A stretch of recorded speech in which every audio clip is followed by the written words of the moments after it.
Hello and welcome to my channel, In Search of Wonder. My name is Anne and today I have the Girl Scout cookie tag.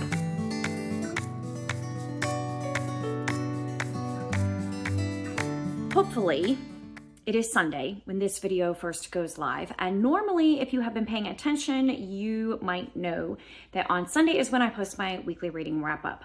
But this week I am going away on a trip, a ladies' prayer retreat for a few days, and so even though I'll probably be able to do a good amount of reading on the drive to and from, I'm not going to have my computer with me, and I don't expect to have time to be recording any videos or definitely doing any editing or anything. So we're just going to skip the weekly reading wrap up, and I am filming this ahead of time and hopefully going to be able to set it to go live Sunday morning.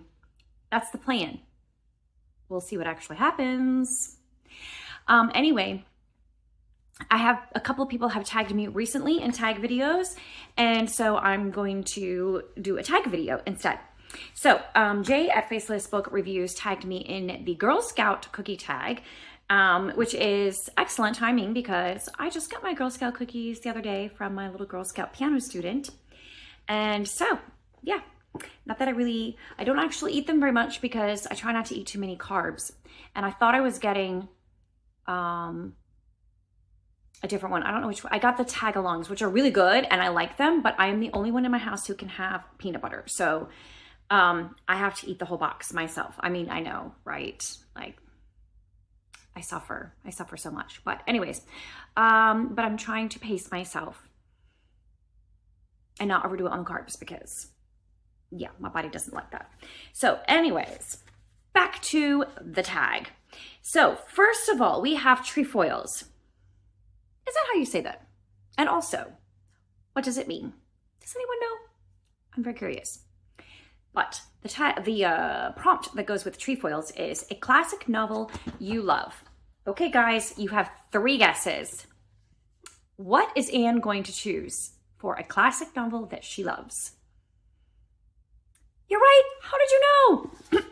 Pride and Prejudice. My favorite. I love Jane Austen and I love this book so much. It's just so good. It is probably the classic, not probably, definitely the classic I have read more than any others, and I have read many variations and retellings of it. I just want to get as much of Lizzie and Mr. Darcy as I can in my life and all of the other characters. And that's what I love so much about this book, I think, is all the characters. And I mean, Jane Austen's wit and her style of writing, I mean, favorite, eternal favorite here. Then we have Lemon Ups, which I have never in my lifetime had. So I don't even know if they're good or not. It sounds kind of good. I mean, I like lemon flavor. But the prompt is a book you find inspiring. And my mind immediately went to one that I read most recently, which I found very inspiring, and that was Gentle and Lowly by Dane Ortland, which I'm sure if you've been watching my channel, you've heard me talk a lot about it, so I won't say too much, but I loved it so much. It's about Christ and his heart for sinners and for people who don't have it together like you and like me, and it's just beautiful. I love this book. I love the meditating on Christ and his love for us and what God's word says about him and about his heart for people and his compassion and his gentleness and his mercy.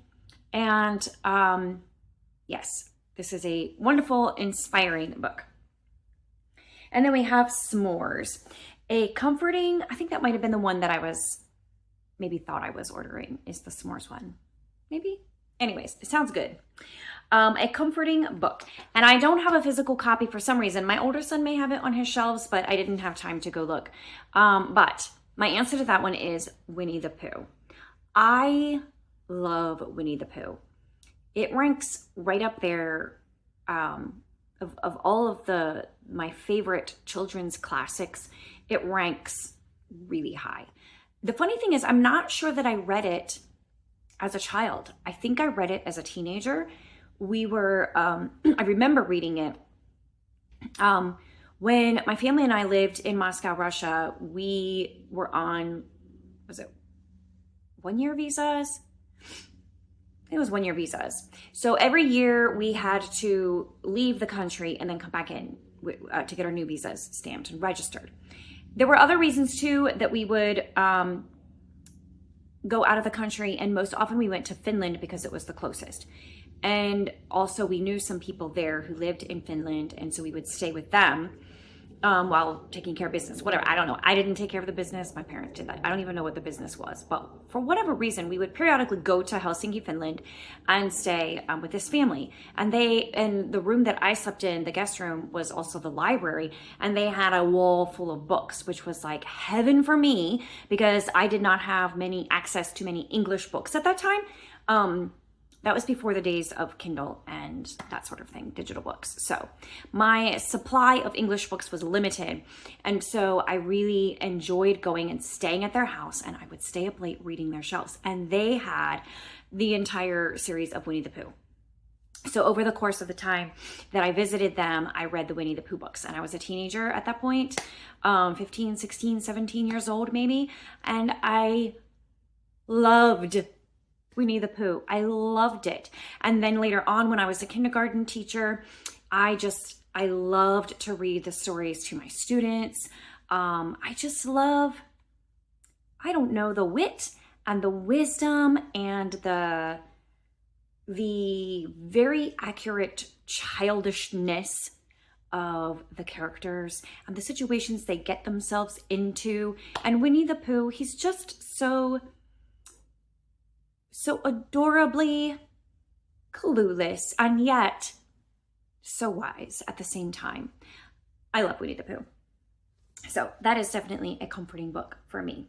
And I realized that that's one of those books that I don't have an actual physical copy of. I need to get one. Why don't I have one? This is ridiculous.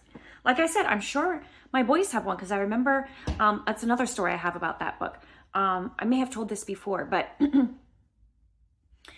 my sons lived in the same bedroom up until they were like 10 and 8 or something like that, maybe more like 12 and 10.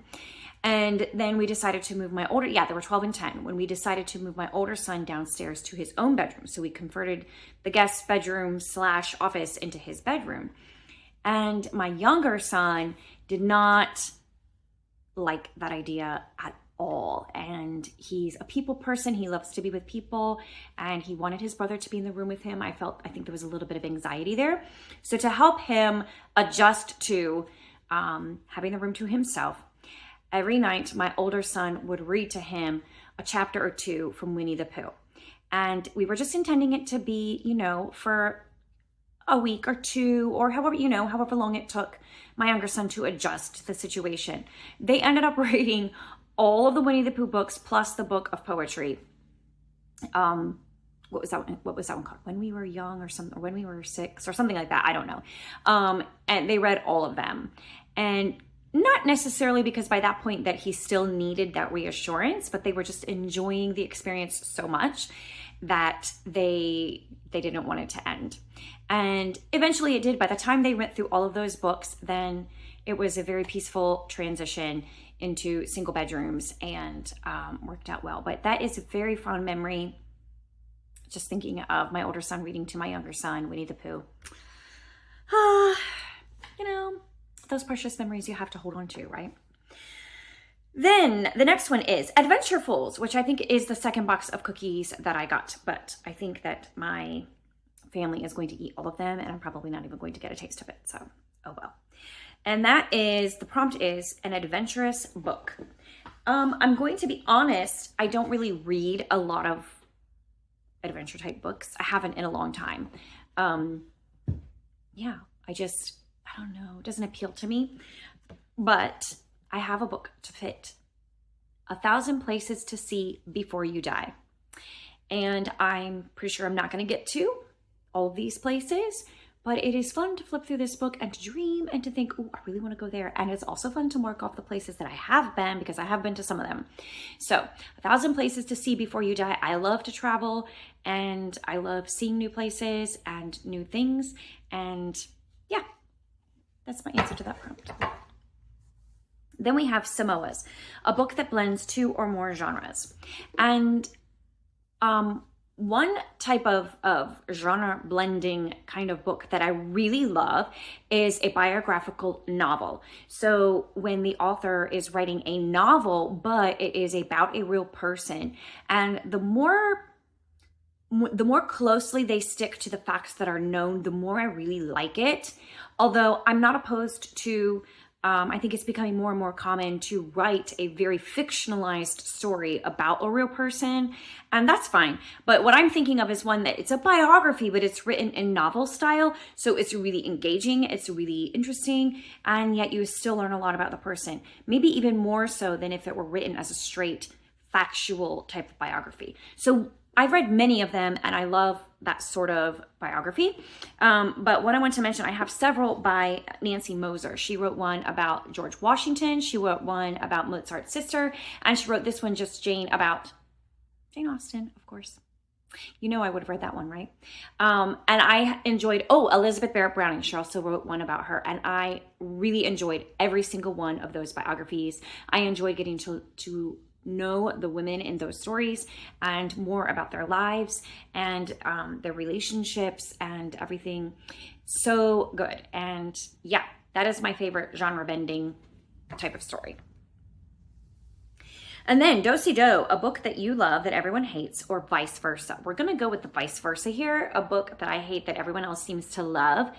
And that is I Capture the Castle by Dodie Smith. I think my Goodreads review is literally something along the lines of, what did I just read and why does everyone like this book? Because that exactly sums up my feelings about that book perfectly. Finally, Thin Mints, one of your all-time favorites. And for that, I'm going to go with Anne of Green Gables. I've loved this since I was a child. I watched the movie first, then I read the book, then I read the entire series.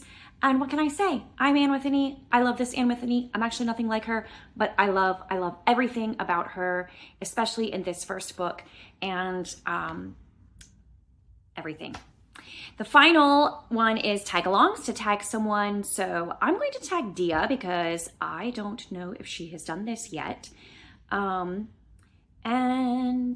I'm going to tag Bethany at Bethany Brings Books because she and I are doing a buddy read right now, and I just thought of her, so I'm going to tag her. So I hope you enjoyed this tag in place of my weekly reading wrap-up, and I will be back with my usual wrap-up next Sunday. Have a good week.